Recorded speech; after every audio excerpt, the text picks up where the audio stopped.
Waalaikumsalam. Innal hamdalillah hamdan katsiran thayyiban mubarakan fihi kama yuhibbu rabbuna wa yarda. Asyhadu an la ilaha illallah wahdahu la syarika lah wa asyhadu anna Muhammadan 'abduhu wa rasuluh. Allahumma shalli wa sallim wa barik ala nabiyyina Muhammadin wa ala alihi wa sahbihi wa man tabi'ahum bi ihsanin ila yaumiddin. Amma ba'd. Ayyuhal hadirun, alhamdulillah berbahagia sekali kita pada pagi hari ini bisa mengawali hari kita setelah kita bertahajud, kemudian melangkahkan kaki menuju ke masjid untuk mengikuti sholat jamaah yang telah difardukan. Setelah sholat subuh ini kemudian kita ngopi bareng Ustaz ngopi nih, makanya kalau duduk di tengah ini langsung ada kopi di depan saya. Alhamdulillah, tahu bener kalau kesukaan saya itu adalah kopi. Apa ngopinya? Ngobrol perkara ilmu dan iman. Acara kuliah mau tentang di sini. Kalau nggak ada acara malamnya itu bukan kopi, ngopi. Ngobrolnya itu sama anak-anak perkara ilmu. Anak-anak menghafalkan tahfidz maudhu'i, yang mana yang mereka hafalkan adalah ayat sama hadis sesuai dengan temanya. Katosnya tadi persiapan Ramadan ya, ayat 183, 184, 185 digabungkan dengan hadis-hadis tentang Ramadan dan segala pernah-pernahnya. Dan itu wajib hafal. Semua tema-tema mereka hafalkan. Ini dalam rangka kita membentuk kader-kader baru apabila ulama-ulama ini sudah kabundut oleh Allah Azza wa Jalla. Ini sore ulama, kiai-kiai kabundut, ini sore kiai, ustaz-ustaz kabundut, madon ini sore ustaz, santri ini kabundut. Nah, kader-kader baru sudah terbentuk, diharapkan banget. Tapi jangan sampai tidak ada kaderisasi, ini fatal. Kalau ulamanya sudah kepundut kemudian kaderisasi tidak terbentuk, maka inilah yang dikhawatirkan oleh Rasulullah yang disebutkan pada 15 abad yang lalu. Inna min asyratis sa'ati ayyurfa'an ilmu wa ythbutat jahl. Sesungguhnya di antara tanda-tanda kiamat itu adalah diangkatnya ilmu sehingga merebaklah kebodohan. Di dalam riwayat yang lain disebutkan innallaha la yaqbidul ilma intiza'an minan nas. Sesungguhnya Allah enggak mencabut sekaligus itu aja ilmu dari manusia. Di dalam riwayat yang lain lagi disebutkan minal abdi. Walakin yang bitul ilma min qabdil ulama, akan tapi yang dicabut oleh Allah Taala dan ulamanya dulu. Ulamanya dulu. Yang dimaksud dengan ulama ini adalah orang yang dengan keilmuannya dia takut kepada Allah Taala. Senajan ilmune wakeh, apalane wakeh, tapi kalau tidak Gusti Allah Taala ilmu nututu ulama. Katakanlah ulama iya jadi memiliki ulama, tapi ulama ulama jahat. Tapi yang dimaksud dengan ini adalah ya yang disebutkan oleh para sahabat ya laisal ilmu bikasrati riwayat. Sing diarani ahli ilmu itu duduk sing akeh apalane riwayate hadise, bukan. Walakin ilma khasyah, akan tapi sing diarani orang ahli ilmu atau ulama itu adalah orang yang takut. Dengan keilmuannya maka semakin takut kepada Allah Azza wa Jalla. Bukannya semakin banyak punya ilmu kemudian agama dipermainkan. Nah, itu bukan ulama itu. Ya. Terus ada ustaz kan di ulama ya itu adalah ulama jahat. Ya. Hatta idza lam yubqi aliman lajidan hadis tadi. Sehingga kalau ulama-ulamanya itu kepundut oleh Allah Ta'ala, dipundut oleh Allah Ta'ala, sementara sing mondok ganong, sing ngaji ganong, ya sing mempelajari ulumuddin ganong, sedangkan ulamanya diambil oleh Allah Ta'ala hatta idza lam yubqi aliman, sehingga kalau tidak tersisa seorang ulama, maka ittakhadhan nasu ru'usan juhalan, manusia akan mengangkat seorang pemimpin dari orang yang juhal. Juhal itu bodoh, ya. Bodoh di sini yang dimaksud adalah gak kenal Quran, gak kenal al-hadis, gak kenal ilmu agama, sing dikejar ilmu dunia, ya. Ini Maka fasu'ilu fa'aftau bi ghairi ilmin, apabila pemimpin yang diangkat dari golongan juhal tadi ditanya tentang hukum, maka dia mengeluarkan fatwa tanpa ilmu, tanpa Al-Quran, tanpa Al-Hadis. Fadallu wa dallu, dia sudah sesat lagi, menyesatkan. Naudzubillah min dzalik. Nah, untuk itu kita serukan, kita ngaji, anak-anak kita ajak ngaji. Kalau nggak bisa berbaur dengan golongan senior begini, ya kita bentuk komunitas khusus anak-anak muda, ya khusus anak-anak muda. Ini kalau di Buging saya sudah punya anak-anak muda, di Mojokerto ini sudah punya anak-anak muda, ya dengan ya anak-anak muda terbentuk. Insya Allah nanti akan segera kita wujudkan dai-dai muda dari angkatan Muhammadiyah, dan dari angkatan Muhammadiyah kita akan membentuk dai-dai muda. Segera kita adakan coba bagaimana kader-kader kita itu ngimaminya enak, khutbah enak, khutbah bagaimana standarnya khutbah. Karena khutbah Jumat itu gak podo ambil ceramah. Lek khutbah Jumat rukune kurang yo gak sah, ya kan? Rukune kurang yo gak sah Jumatane. Lah yo mulai gak sah, yo tanggung jawab imam, ya. Kata Rasulullah SAW, ya lakum wa alaihim, ya tetap buat kalian semuanya para jamaah, ya tetap berpahala, dosoni ditanggung imam. Nah, untuk itu biar generasi kita semuanya berilmu, biar tidak ada yang tersesat, ya, maka kita harus peduli bagaimana kaderisasi ini di dalam persyarikatan kita terbentuk dan terwujud. Baik para jamaah, kita lanjutkan kajian kita pada hari ini. Kita lanjutkan di hadis ke-26. Setiap persendian wajib disekai. Kita memiliki, menurut riwayat Aisyah radhiyallahu anha, jumlah persendian kita itu jumlahnya 360, 30 ruas, 30 persendian. Mulai dari jari-jari kita ini, pergelangan, jari siku, jari engsel, jari engsel itu, persendian di engsel, semua persendian itu jumlahnya 360. Dan semua 360 persendian itu ada di sedekah, wajib untuk disodakoi. Ya, karena Allah Ta'ala memberikannya kepada kita semuanya. Sementara Allah memberikan kenikmatan ini, tidak pernah ada tagihan rekening masalah kesehatan. Nah, untuk itu kita harus sedekah. Nah, kita pelajari di hadis yang ke-26 ini. Mari kita baca basmalah bersama-sama. Bismillahirrahmanirrahim. Qala al-mu'allif rahimahullah ta'ala wa nafa'ana bihi wa bi 'ulumihi fid darain.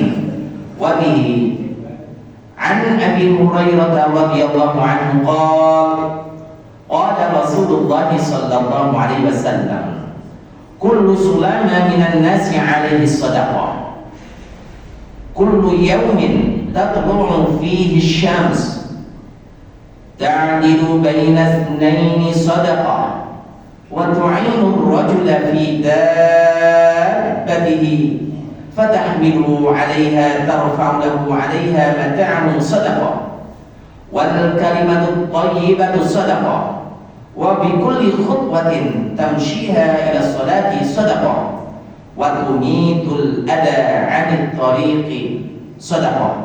Rawahul Bukhari wa Muslim. Nah, hadirin serta pemirsa setia kajian ini yang semoga senantiasa dirahmati oleh Allah Ta'ala. Hadis dari Abu Hurairah radhiyallahu anhu, dia berkata, Rasulullah sallallahu alaihi wasallam bersabda, kullu sulama minan nasi alaihi sadaqah. Setiap persediaan kita itu yang jumlahnya 360 tadi wajib disedekahkan. Kullu yaumin saben dina, di mana matahari itu terbit tatlu alaihi syams, maka setiap hari harus kita sedekahi, ya. Dan sedekah ini enggak sulit, mudah bagi siapa saja yang mau. Bagi siapa saja yang mau niatnya sedekahi, maka itu mudah, ya. Apa saja disebutkan oleh Rasulullah SAW. Sing nomor 1 niku ta'dilu bainal itsnaini, mendamaikan dua orang yang bersengketa itu adalah sedekah. Mau terangin kan? Ada dua saudara kita yang sedang bersengketa, itu bernilai sedekah. Kita lanjutkan dulu nanti penjelasannya. Kemudian wa tu'inur rajula fi dabbati, membantu orang munggah nang kendaraan ini. Kalau sekarang naik kendaraan mudah, ya soalnya kendaraan itu kan enggak tinggi amat. Paling tinggi ya kita naik Rubicon itu rada tinggi titik. Tapi kok gak bakalan naik Rubicon nek gak mampu duit maksudnya. Lah nek mobil jasune ndek apa meneh sedan gak usah dibantu. Tapi bagi orang yang kurang sehat atau udur butuh bantuan. Butuh bantuan. Sedangkan zaman dahulu naiknya onta. Ya, kendaraan itu onta. Nah, kita membantu orang naik, orang yang membutuhkan bantuan untuk naik kendaraan itu adalah sedekah, ya. Fatahmilu 'alaiha, membawakan kepadanya, au tarfa'u lahu 'alaiha mata'u, atau menaikkan barang bawaannya ke kendaraannya adalah bernilai sedekah. Gampang nggih? Gampang. Wal kalimatut thayyibatu sedekah, kalimat-kalimat yang baik, subhanallah, alhamdulillah, bab yang kita kasih kemarin itu adalah sedekah. Gampang nggih? Gampang. Dekati gampang to isi gak gampang. Wong sing abot, sing angel ya. Wa fi kulli khutbatin tamshiyah ada sholati sedekah. Setiap langkah menuju ke masjid itu adalah sedekah. Ya. Setiap langkah perjalanan menuju ke masjid itu adalah sedekah. Berangkat menuju mall gak sedekah. Berarti yang kasih nama masjid ini, ya nama masjid lagi. Waktu mitur ada toriqi, dan menyingkirkan gangguan dari jalan itu juga sedekah. Ya. Nah, hadirin, yang penjelasan hadis ini yang dimaksud dengan sulama adalah persediaan, dan juga yang mengartikan itu adalah ruas tulang. Yang karena ruas tulang antara ruas tulang satu dengan ruas tulang yang lainnya itu ono titik temu nih, ini namanya persediaan, ini nama sedekah, apa sulama. Jumlahnya ya, innahu khuliqa kullu insanin min bani adam ala sittina wa thalathimi'ati mafsilin. Sesungguhnya setiap manusia itu, keturunan Adam itu diciptakan memiliki 360 persediaan. Anak Adam itu jumlahnya 360 persediaan. Nah, setiap persediaan manusia diwajibkan untuk bersedekah. Makanya di situ ada kalimat alaihi shadaqah, ya.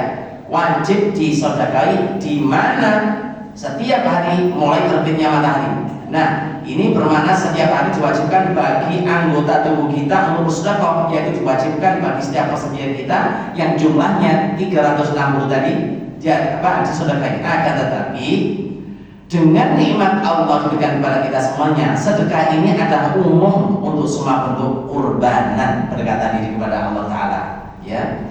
Setiap bentuk pendekatan diri kepada Allah Ta'ala adalah termasuk sedekah. Berarti hal ini tidaklah sulit bagi kita semuanya, asalkan mau.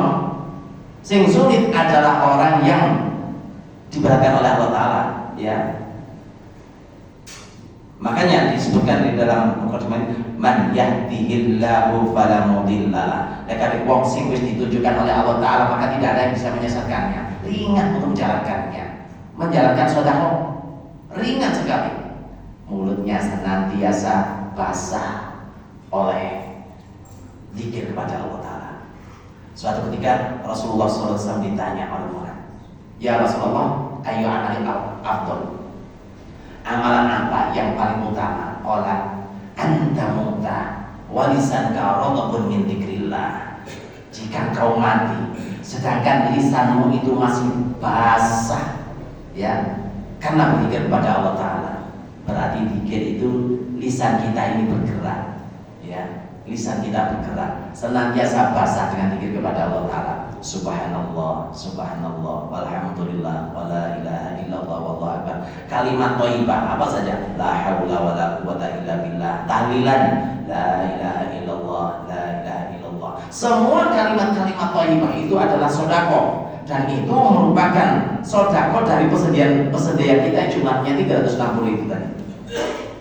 Inilah merupakan kurban atau pendekatan diri kepada Allah Ta'ala, ya, yang mudah dilakukan oleh kita semuanya, kecuali orang yang memang disesatkan oleh Allah Ta'ala, ya. Wa may yudlil fala hadiyalah, sapa sing disesatkan oleh Gusti Allah Ta'ala wis gak ono sing iso ngandani, gak ono sing kaya hidayah, gak bisa. Senajan dikandani ping pira wae, mlebu kuping tengen metu kuping kiwa. Nah itu orang wis apa? Wis pedot misalnya. Wis angel, ya. Tapi apakah tertutup pintu tobat pembohon? Sebab yang memberikan hidayah itu adalah Allah Ta'ala. Hidayah itu nggak bisa masuk karena di dalam hati itu penuh dengan ron atau karaten.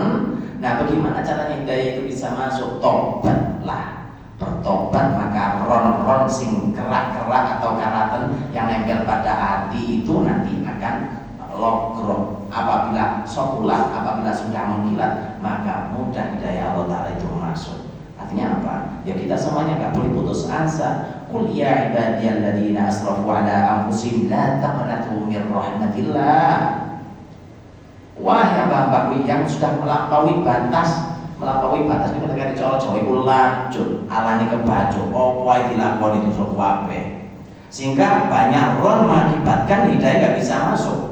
Apa firman Allah Ta'ala? La taqnatu min rahmatillah. Janganlah berputus asa dari rahmat Allah Ta'ala. Innallaha yaghfiru dzunuba jami'an. Allah Ta'ala itu mengampuni semua dosa. Iya. Nanti ini ada di hadis nomor 42 nanti, ya. Nanti ada di 42 nanti. Innallaha yaghfiru dzunuba jami'an. Innahu ghafurur rahim. Artinya apa? Himbauan atau kabar seperti ini memberikan kabar gembira kepada kita semuanya, salah satu di antara kita atau saudara-saudara kita semuanya, atau pokoknya orang-orang yang banyak ronnya, banyak melakukan dosa, janganlah berputus asa. Wah kajian Ustaz tadi itu mekokai wong sing lurus-lurus dong, sing agak bidong boten. Ya tujuan kita ini bagaimana mengawal akidah dan keimanan kita itu sampai di akhir hayat kita semuanya. Ojo mati-mati kecuali dalam keadaan iman Islam. Makanya yang namanya mengawal akidah, mengawal iman itu ya karena ini senantiasa ya karena bosen. Kenapa? Senangnya setan siap saat datang untuk memblasukkan kita semuanya, untuk menyesatkan kita semuanya. Iya.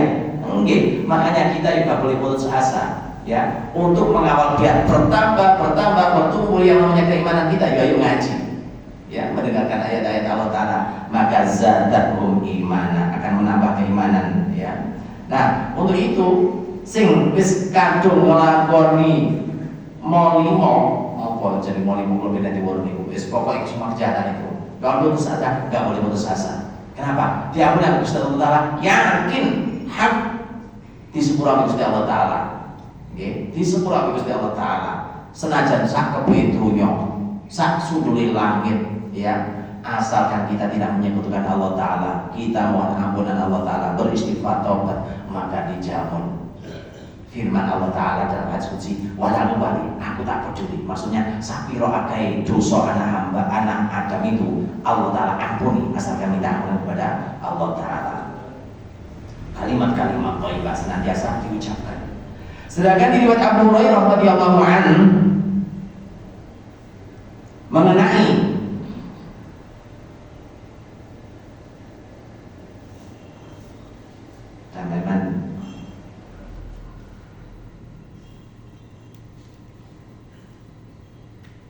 sampai mana tadi? Ya.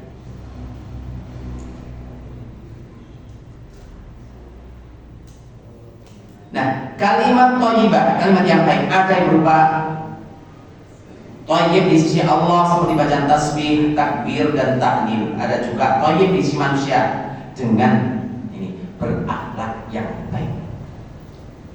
Dengan manusia kita menjaga adab kita. Yang muda menghormati yang tua menyayangi yang muda. Ya, man kana yu'minu billahi wal yawmil akhir falyaqul khairan aw liyasmut. Di antara adab-adab kita adalah berbicaranya yang baik. Ketika iso ngomong yang baik adalah atau lebih baik diam. Falyaqul khairan aw liyasmut. Ya, itu bagian daripada iman. Kemudian setiap langkah menuju salat adalah sedekah. Ide atau tetap yang namanya sedekah. apalagi atom. Caranya jauh, masya Allah, ya. Caranya jauh. Wal kalimatut thayyibah itu sedekah. Wa bi kulli khutbatin tamsyiha ila sholati. Setiap langkah yang berjalan menuju ke masjid, menuju sholat adalah sedekah, ya.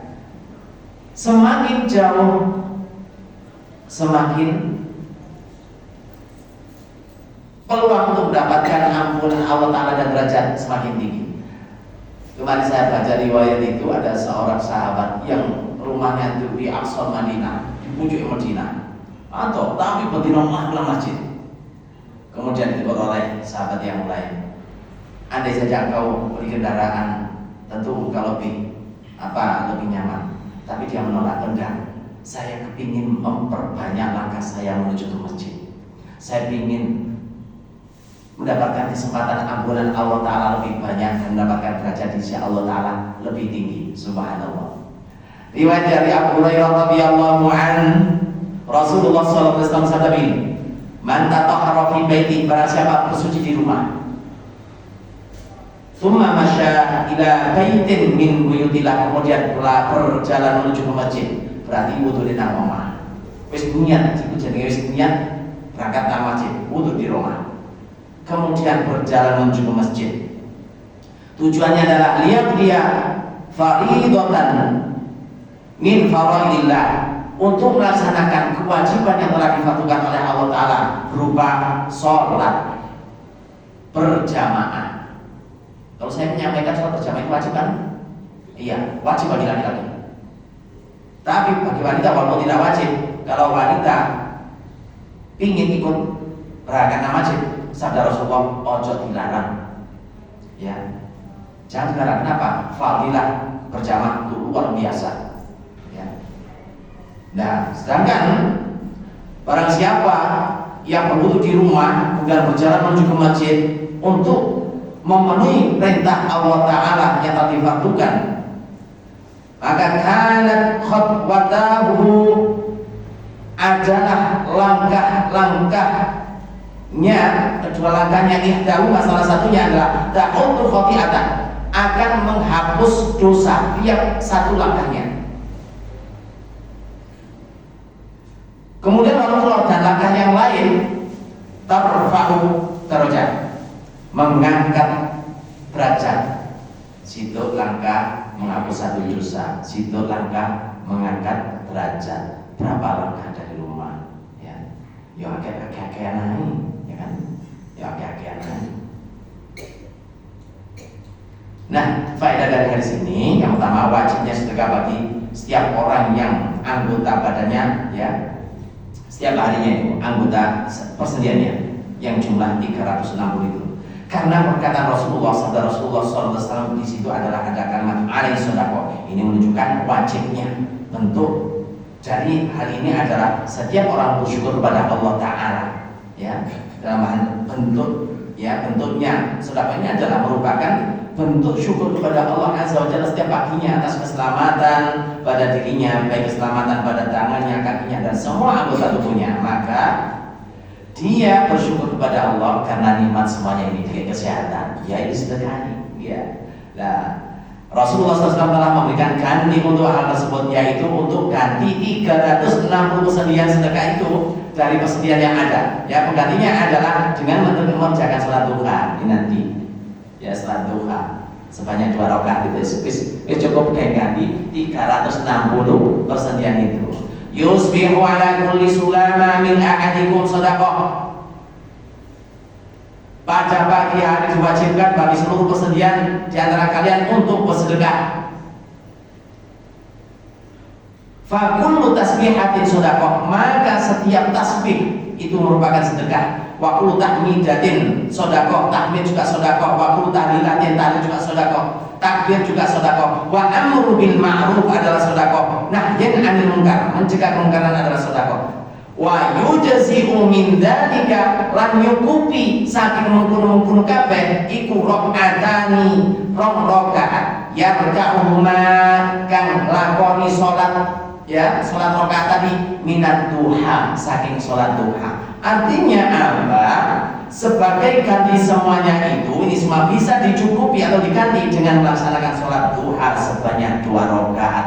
Wis gantine 360 persendian. Subhanallah. Nah, yang apa Ustaz tekankan? Kita mari ngaji kemudian kita sholat isyraq. Sebagian ulama membedakan, ya, beda sholat isyraq sama sholat duha. Ada yang mengatakan sholat isyraq itu 2 rakaat, beda dengan sholat duha, karena sabda Rasulullah SAW, barang siapa yang sholat subuh kemudian berada di masjid tidak batal sampai waktunya isyraq, kemudian sholat 2 rakaat, maka dia mendapatkan pahalanya senilai haji dan umroh taman di balik ini, taman. Sedangkan di dalam hadis disebutkan duha ada waktunya, ya. Di dalam firman Allah Ta'ala dalam hadis qudsi, hadis dari Abu Darda radhiyallahu anhu dari Rasulullah sallallahu alaihi wasallam, "Anillahi azza wa jalla annahu qala", bahwasanya Rasulullah sallallahu alaihi wasallam berfirman, "Ibna Adam, irkani min awalin nahari 4 raka'atin afida akhirah." Wahai anak Adam, rukuklah kepadaku sebanyak 4 rakaat di awal siang, maka akan aku cukupkan sampai akhir siangnya. Ibna Adam irkani, Allah sendiri yang perintahkan itu, ya. Tapi ini sifatnya adalah sunnah, ya. Maka pendapat dari kedua hadis inilah sebagian ulama itu mentafsirkan bahwa sholat duha dan sholat isyraq itu berbeda. Wakilah ada juga yang mengatakan, ya, sholat isyraq itu adalah duha yang diawalkan. Wallahu a'lam. Yang penting kita semuanya melaksanakan. Perjalanan dari pendapat yang pertama monggo, pendapat yang kedua monggo, ya. Tapi ojo nganti ka sholat belas gitu loh, ya. Ojo nganti ka sholat belas. Nah, wis seru ilmune nek kang lakoni, nggih. Wis seru ilmune ayo dilakoni, ya iki jenenge ulama itu begitu. Ulama gak senantiasa sing ngukur, sing ngaji, sing ceramah belum tentu. Bisa jadi ulama itu ada di antara yang mustami, ya. Lah wong kula niki ngaji. Dadak Pak ya enten iso, kula badhe ngono mboten azan. Aku mustami kula ya Allah, kula niki riko bekewo. Aku murid sing ngaji Pak ya enten iso. Nah, ini merupakan pelajaran, bahwasanya di antara penjenengan itu juga ada ulama. Makanya sing hati-hati, sing nyampe niku ya gak kemenyek apa? Sebab di antara mustami itu ya banyak ulamanya. Ini bagi dai-dai muda itu harus memahami hal ini, ya. Kenapa? Karena di antara bapak-bapak yang hadir itu banyak ulama, banyak, ya. Laisal ilmu bi kasratil riwayah walakinnal ilma al-khasyah, itu dalilnya, ya kan? Maka kita semuanya ya wa ma tawaddu ahadillah, ya tawaddu senantiasa karena Allah azza wa jalla, ya. Sebab nanti dengan tawaddu Allah akan mengangkat derajatnya. Nah, yang kedua, Ibnu Rajab Al-Hambali rahimahullah ta'ala mengatakan susunan tubuh dan selamatnya anggota badan merupakan nikmat yang Allah berikan kepada hambanya. Maka semua tulang dari tubuh itu mempunyai bagian bersedekah sebagai bentuk syukur atas nikmat-nikmat yang Allah berikan. Maka apabila kita laksanakan sebagai bentuk syukur itu, jadi Allah Ta'ala, la in syakartum lazidannakum, niscaya Allah akan tambahi kenikmatan kita, ya, yang diberikan oleh Allah Ta'ala kepada kita akan ditambahi sehat. Pertama sekali, ya. Kemudian yang ketiga, hadis ini menunjukkan keutamaan berbuat adil di antara dua orang yang berselisih, ta'dilu bainas naimi tadi, ya. Dan Allah Ta'ala mendorong kita agar berbuat islah, mendamaikan dua orang yang bersebeda, sebagaimana dalam firman Allah Ta'ala, wa ini imra'atun khafat min ba'liha nusyuzan aw i'radan fala junaha 'alaihimaa ay yusliha bainahuma, agar mendamaikan keduanya, ya, ay yusliha bainahuma sulhan, ya, dengan sebenar-benarnya, seadil-adilnya, ya. Wasulhu khair wa ihtiratil anfusus syuh, dan perdamaian itu adalah lebih baik bagi mereka, walaupun manusia itu menurut tabiatnya adalah kikir, jangan tahu dewi ya, ikut-ikut aja campur urusan orang, karena begitu kikir. Berbuat adil aja untuk mendamaikan dua orang, ya wegah lah, kapan iso memenuhi sedekah-sedekah yang harus kita tunaikan itu tadi. Yang keempat di hadis ini, Terdapat dorongan untuk menolong saudara kita karena melakukan seperti ini termasuk sedekah. Okay. Ya, dalam contoh yang diberikan oleh Rasul Sallallahu Alaihi Wasallam dari sini, ya, contohnya membantu saudara kita naik ke kendaraan atau membawakan matahu ilada tadi tahmil alaiya. Gawano ngemotno bantu saudara kita itu juga merupakan sedekah. Artinya apa? Biar kita itu ringan tangan, ya. Ada saudaranya butuh bantuan, ojo nate kikir, ya. Tangannya jangan disimpan, tapi kita harus ringan tangan untuk membantunya. Yang keempat, hadis ini memberikan motivasi untuk berkata dan perkataan yang baik. Hal itu bisa berupa zikir, membaca kalimat-kalimat thayyibah, bisa juga melo ngaji, maca Al-Qur'an, berdakwah, taklim dan lain sebagainya. Dan keutamaan berdakwah setelah ditunjukkan dalam hadis, man dalla ala khairin, sapa wong sing tuturno kepada kebaikan, falahu mithlu ajri fa'ili, maka dia akan mendapatkan balasan padan dengan orang yang mengerjakannya. Maknanya ayo ajak-ajak terus, ajak-ajak pada kebaikan. Yang keenam, dalam hadis ini juga ditunjukkan mengenai keutamaan berjalan menuju ke masjid. Kenapa? Setiap langkah ke masjid, imam berwudu di rumah bersucinya dan langkah menuju ke masjid, setiap langkah akan menghapus satu dosa. Setiap langkah yang lain akan meninggikan derajat. Nah, setelah ini, ayo akas-akasan nama masjid. Kan biar tak bisa akas, biar itu ditingkatno, ayo dipertahanno. Jadi ditingkatno itu, ayo ngajak sing liyane, ya. Maka dan langkah menuju ke masjid isu-isuan sore-sorean itu fadilahnya akan disiapkan oleh Allah Ta'ala tempat persembunyian di surga, ya.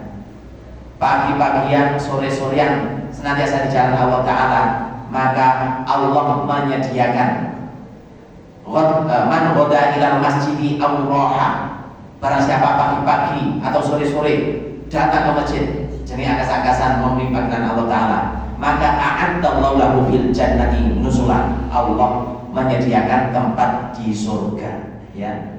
Kemudian di dalam hadis ini disebutkan wa tumitul adani tariqi shadaqah, menyingkirkan gangguan dari jalan itu juga bernilai sedekah, ya. Karena menyingkirkan gangguan dari jalan itu merupakan bagian daripada iman. Iman itu jumlahnya 70 lebih cabang atau 60 lebih. Al-imanu bid'un wa sab'un aw bid'un wa sittun. Fa'dharuha qaulu la ilaha illallah. Yang paling tinggi cabang iman itu adalah kalimat la ilaha illallah. Fa'dharuha dan fa'adana wa adanaha, dan yang paling rendah tingkatan cabang itu adalah imatatul adani thariq, menyingkirkan gangguan apa saja, bodori, batu, ya, dari jalan. Ya, harus dibikin senyaman mungkin jalan itu. Ojo malah dikodok-kodok dipasang polisi tidur, ya. Tapi harus dibikin nyaman. Ustaz nanti tambah bayar-bayar banter-banter, ya kita kasih peringatan. Ada normal tuh, ya, yang dikai pengertian, dikai rambu-rambu gitu aja, ya. Ini pernah terjadi di RT saya, dikasih polisi tidur koordin. Biasanya itu mulus-mulus saja, kemudian kalau dikasih polisi tidur, itu dari atas begini turun tanpa nggak nyadar di situ kalau ada, biasanya nggak ada, jatuh di situ, terhempas, langsung ngumpul begini, udah terhempas begini, kasihan. Anaknya nunggu di rumah untuk apa? Dari ayahnya tadi, istrinya juga menunggu, ya, dan jatuh ke situ bekerja. Padahal dia adalah seorang kuli bangunan. Nah, biasa kasihan.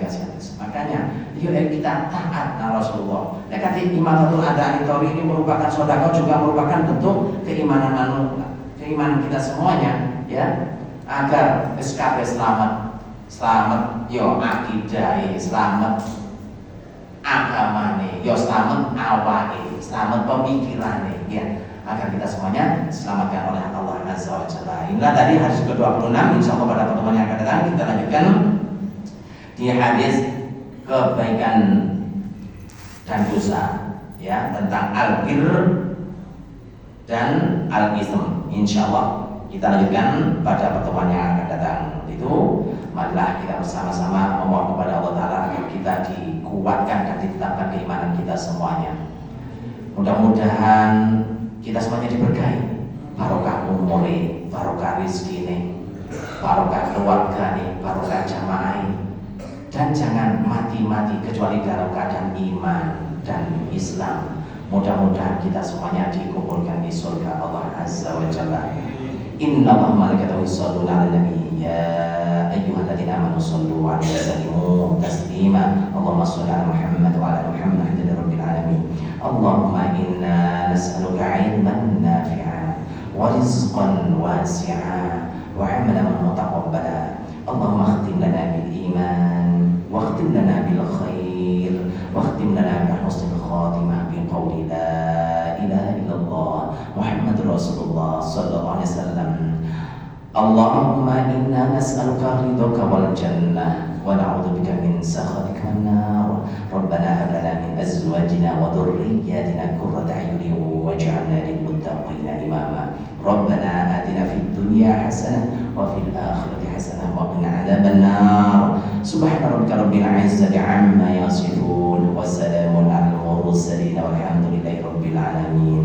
Demikian tadi yang bisa disampaikan, kurang lebihnya mohon dimaafkan. Kita akhiri dengan kafaratul majlis. Subhanakallahumma wa bihamdika asyhadu an la ilaha illa anta astaghfiruka wa atubu ilaik. Wal 'afwu minkum. Wassalamualaikum warahmatullahi wabarakatuh.